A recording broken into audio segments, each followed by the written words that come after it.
ছুটির দিনে একটু গুলশান ২ নাম্বার ঘুরতে আসছি আমরা। গুলশানটা ঘুরে দেখার জন্য ঘুরে দেখতেছি। এটাও 5 স্টার হোটেল হবে।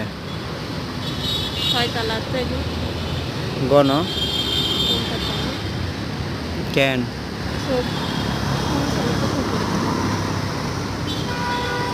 ক্যালসিয়াম কমে গেছে তোমার?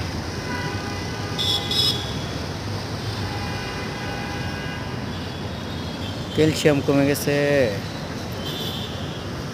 সামনের সাইডে একটু মোটা দরকার।